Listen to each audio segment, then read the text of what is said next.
Welcome, this is now the next video on S1. This is all to do with probability. Okay, so in this video I'll be looking at a couple of things. The first I'll be showing you what this sample space means. It's one on board behind me there. What an event is, what an experiment is, so there's just a few terms you might need to be aware of. Just a recap on tree diagrams. It's very basic, and in that I will be actually using a bit of that time to reference to an S2 topic, but I'll go into more about that in a second. And then the next part after that is kind of the big chunky, here's all the formulas, here's what they all mean, and then it'd just be a case of showing you how to apply them to different questions, with a few more terms in there as well. And then I'm going to finish off with some, again, very basic Venn diagrams, showing you how you can use these to answer equations, okay, that are above, okay, and prove a few things as well, and also how to answer some general questions on Venn diagrams. Okay, so very easy topic. Personally, I think probability is one of the easiest topics. S1 is really quite easy, to be honest. Okay, so anyway. What the hell does sample space mean? Well, sample space is what I've drawn on the board behind me. Essentially, just a listing of the outcomes. So what we've got here is spinner 1 and spinner 2. And the scores are added together when they are thrown. Okay, so both of them go from 1 to 6. We assume them to be probability as even. You know, normally evenly distributed. Okay, so that's just a table of the potential outcomes, adding their scores together. So score 1 and 1 is 2, obviously. But as I said, that's just a sample space. You don't really need to be able to understand, you should understand that, but you don't really need, so I'm going to ask you any question on that, but just understanding what it means. And then the next two things I mentioned were events and experiments. The experiment is just, when you think of a science experiment, it's just something that produces outcomes, okay? So in other words, it's a process which can be repeated, so that you get a number of outcomes, okay? And then the event is the outcomes of that experiment, okay? So that'd be the event that, the reaction was successful, for example. Okay, so that's kind of a crash course on a few key terms. Okay, so as I said, hopefully all of that makes sense. There's nothing too difficult there. It's just a few terms, and to be honest, I've done as many past papers as there are, and I've never seen a question asking what an event is, but just always be safe, because it is in syllabus. Okay, so tree diagrams. Well, tree diagrams can be something like this. I'll give you the first example. So one could be for a football match, for example. So you could either win a football match, draw a football match, or lose. Okay? And if you are in Leicester City, you're going to win, and then you're going to win again, and then you're going to win again. But anyway, it's just topical. So you can either win, draw, or lose. And say you might be given probabilities of each. Okay, so to win it's 5 out of 10, or a half. Okay, draw is 2 out of 10, and the lose would be 3/10. And the key thing to remember about this is at each stage. So this is stage 1. All the probabilities will have to add up to 1. So 5/10 plus 2/10 plus 3/10 quite clearly adds to 1. And your probabilities will stay the same. Will stay the same throughout, unless you're told otherwise. Okay. So you could just draw it off again. So win, draw, lose. The probabilities might change, but if they do, they will tell you in the exam.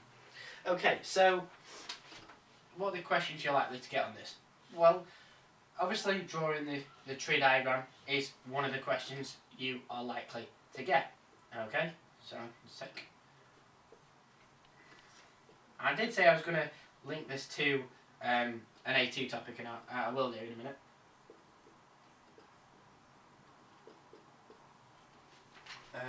Yeah, so we're going to stick with the same probabilities. We'll stick with the same probabilities, but as I said, they could be different. Okay, but I'm just going to stick with the same because it's easier. Okay, so 5/10, 2/10.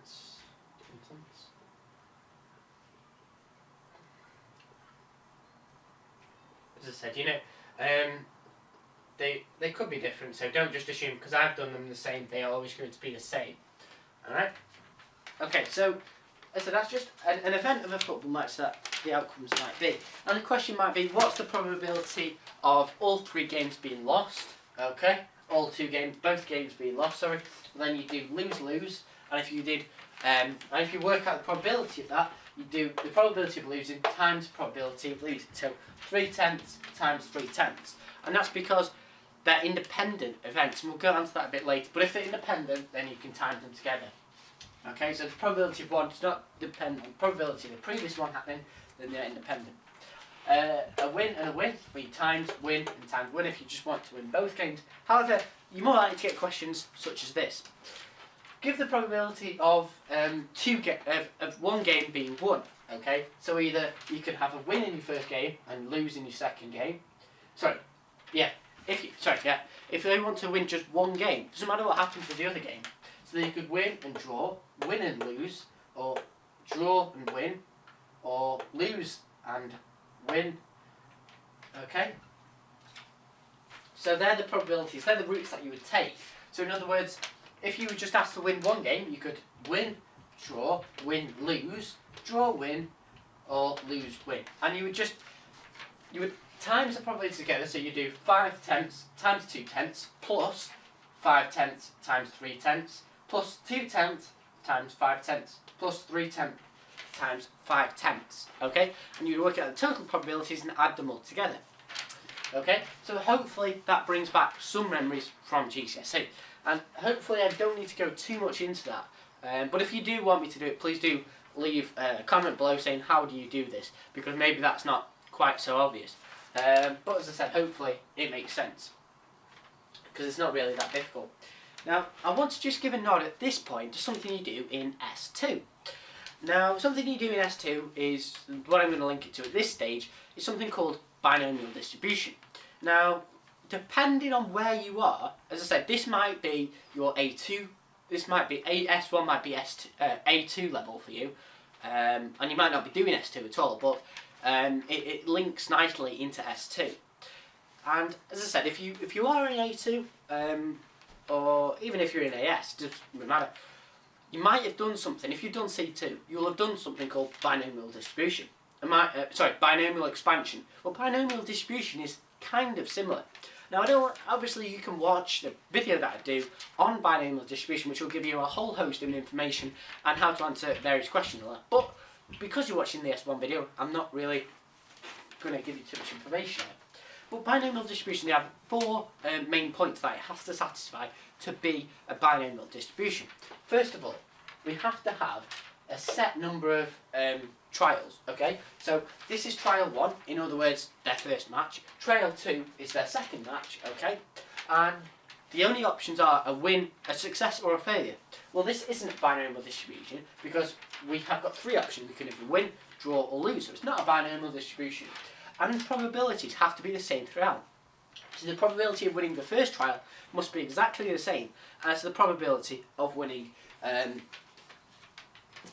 the 5th, 2nd, 8th, whatever trial. Okay.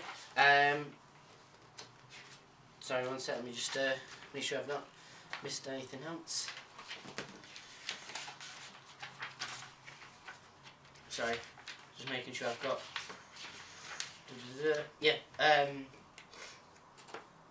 And the trials, so there should be a fixed number of trials. Each trial should be a success or failure. The probability of success or failure should be the same throughout, and the trial should be independent. Okay, and as I said, that's just a nod to binomial distribution, which can be shown through a tree diagram. So if you are doing S2, you just need to keep in mind these tree diagrams. Okay. So anyway, if you are doing S2, please do watch that binomial distribution video, and even if you're not, it is a bit of a nod to it anyway, if you're doing it next year. Okay, so really that's just a bit of a recap on probability, on the tree diagrams, but hopefully that's all self-explanatory. Now, we're going to move on to something you probably didn't do at GCSE. So we're moving away from the fairly easy stuff and moving on to what people kind of class as the harder areas of probability. Okay, so in probability you have many different formulas. But before we start getting on to all the different formulas, we need to know what the bits of the formulas mean. Now, obviously I'm going to show you what the bits of the formulas mean before we chuck all the... actually, yeah.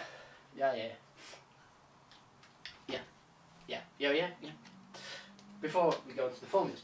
Okay, so P brackets A, what that means is the probability of A happening. Okay, this next one, so the P brackets A dashed, okay, that means the probability of A not happening.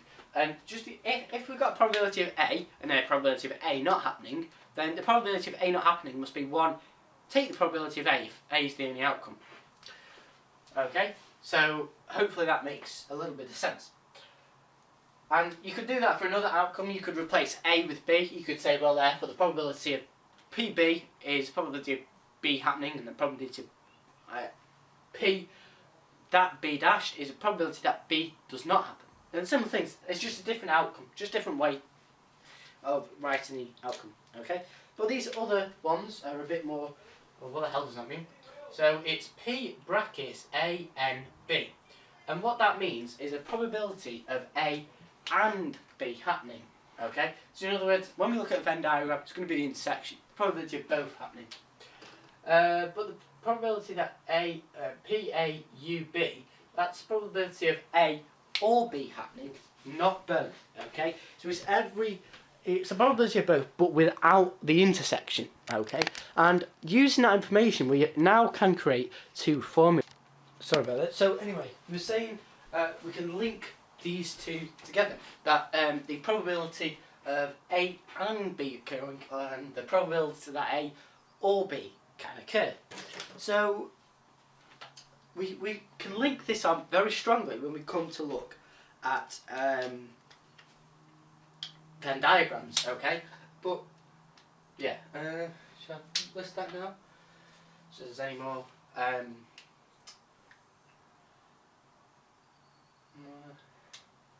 Yeah, I'm going to go a little bit on Venn diagrams just now, but I'm debating whether to. Yeah, I'll do a bit of an introduction to Venn diagrams and then continue with this idea of equations of probability, and then we'll move on again. So a bit more on Venn diagrams. Okay, so yeah. So this is, you have to draw. Yeah, you know what? I'll do Venn diagrams now. Okay, so as I said, this one says the probability of A and B occurring, and the one on the right says the probability of A or B occurring, but not both. Okay, so let's draw this as probability circle A and probability of circle B. And you can see they obviously intersect. The probability of A and B and the probability of A or B are both reflected in them two circles.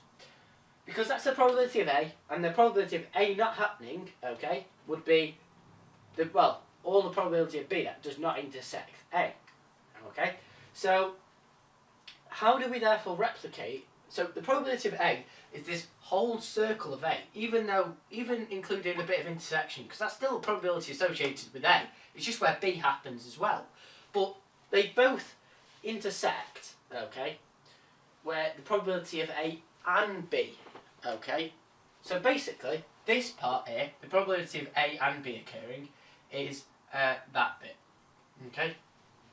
So if you were to work out this, put some kind of equation, okay, so the probability of A and B occurring, in other words, the intersection, is equal to, well, it's the total probabilities, because the total probability of A and the total probability of B might not add up to be 1 if there's all the circles, or we put it in this little box, the remaining probabilities, that will increase it to 1, okay. So we can't just say one take the probability of both, because that doesn't make any sense, because the probability of A and B might not be 1, okay? So we add the probability of A plus the probability of B, and we take away from that the outside bit. Now the outside bit, in terms of the probability where it's just B and the probability where it's just A, you can't say probability of just A or just B without the intersection, because that's, it kind of doesn't show anything. if you think of what it says, it's the probability of A or the probability of just B, which is this other fancy term there. Okay, so it's minus the probability of A or B. Okay, so that is your equation there. I said hopefully that makes sense. You can see where that comes from. Okay. Now a little bit more on the Venn diagrams. Actually, I wasn't going to, when I originally planned this video out, I wasn't going to start Venn diagrams at this point. I was just simply going to continue with all the parts of the equations. Okay. So, but I think it's quite a good idea to go through. Okay. So, draw the Venn diagram again. I don't know why I rubbed it out, to be honest.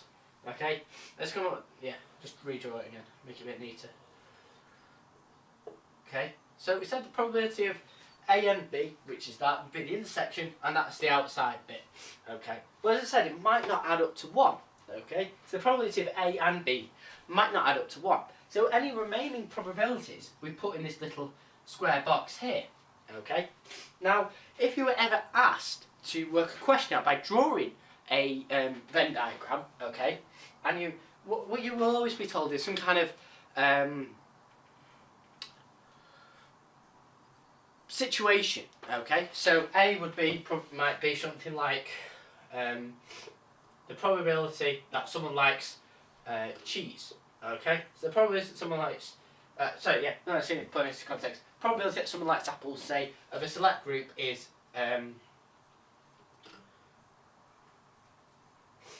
2 out of 10. Okay, so 2/10 of the population like apples.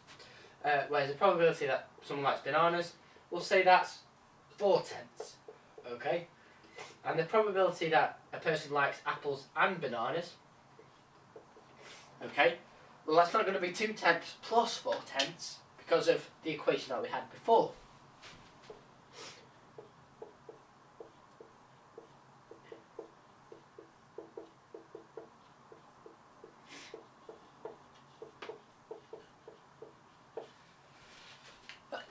I really do apologise, hay fever, horrible thing.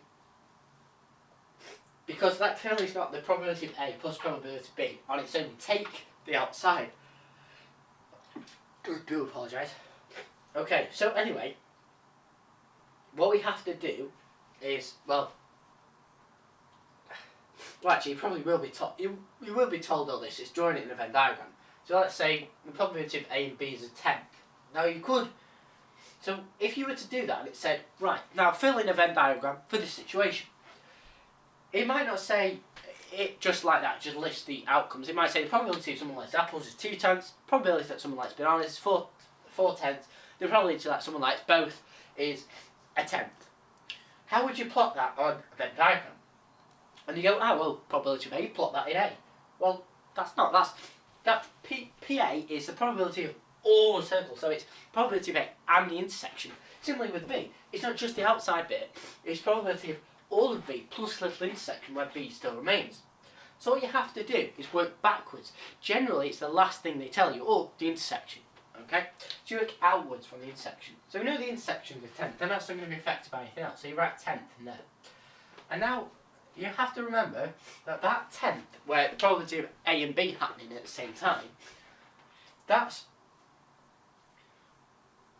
some of the probability of A and some of the probability of B. Okay? So we know that the total probability of the whole circle of A is 2/10, but we've already taken up 1/10 with the intersection. So therefore, we've only got 1/10 left for the probability of just A.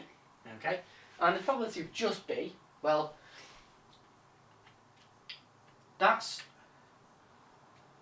we've already used 1/10, but we've got 4/10 remaining. So we have 3/10. And you can add them up, and quite clearly that comes to 5/10. So there must be 5/10 or 0.5 left in the little box. Okay, we put that in a little box because all of them in the table should add up to 1.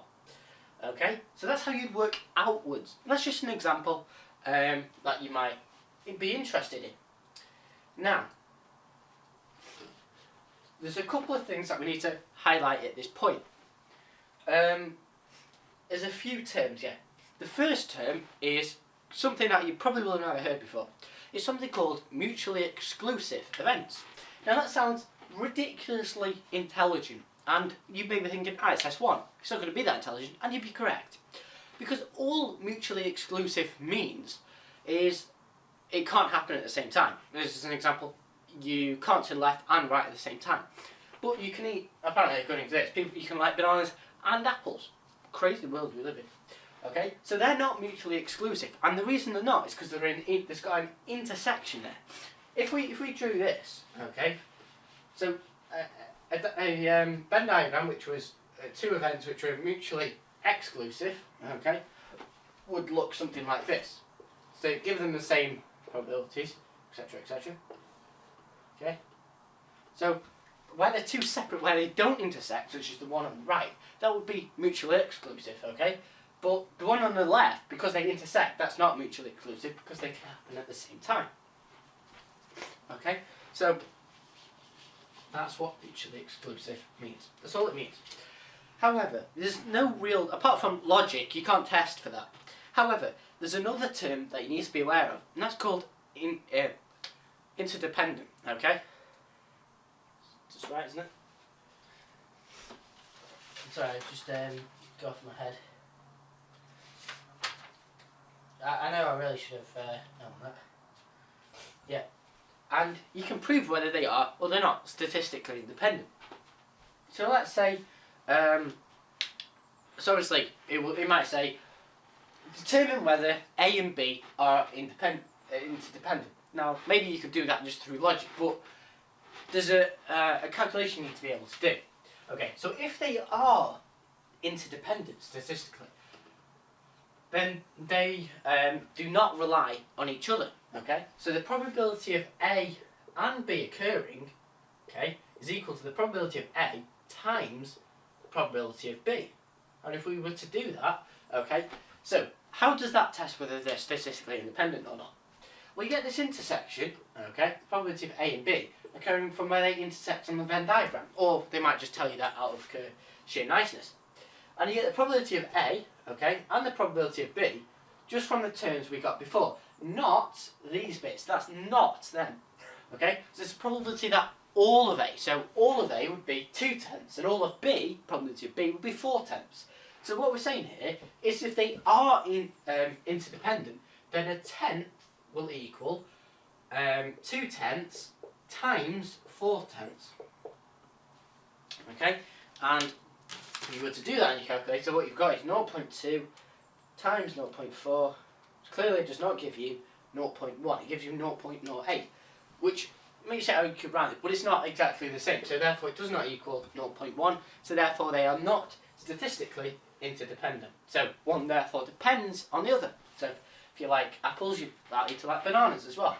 Okay, just an example. Okay, so that would be the case. That you'd have to write that extra bit as well, just to get you into the swing of it. Okay, so that's interdependent. That's if they're interdependent. There's another type of probability as well.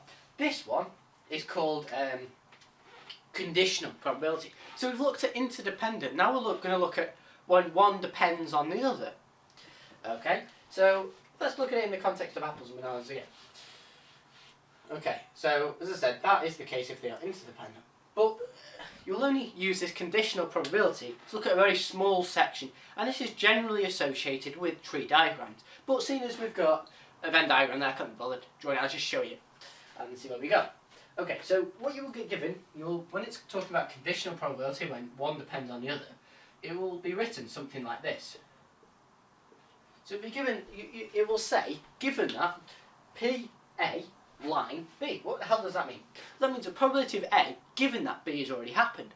Okay, so maybe it's not apples and bananas, maybe it's, loss and a win, for example. Given that they've already lost, what's the probability that they win?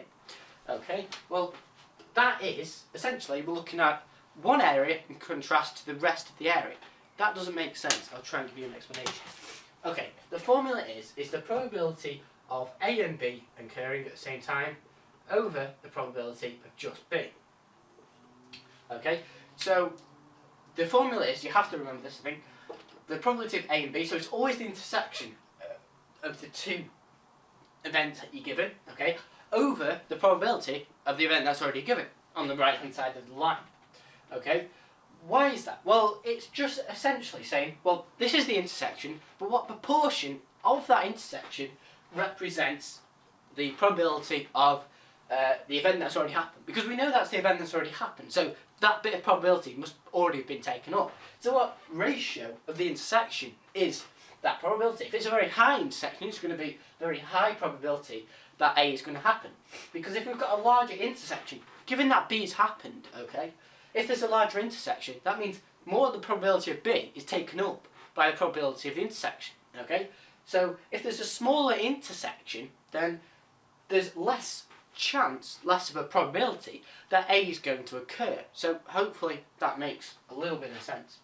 So that's why that formula exists, and as it does. Now, as I said, you don't need to, apart from logic, you don't really need to explain any more than that, and I don't really think we'll get you to understand that. My teacher definitely doesn't know that, because I am my teacher. So, anyway, okay, so hopefully that makes a bit of sense. Right, I've lost totally track where I am, because I've jumped ahead of myself. This plan's gone to crap. Yep. Oh, I've actually done most of it in that bit. I've probably gone a little bit too fast. You do get all that, don't you? It's just that you're going to go, yeah, you sure will. And be like, oh yeah, don't worry about it. I mean, I've tried to explain it on the best thing. I mean, the main things with, that I missed any. Don't miss any formula out, one sec.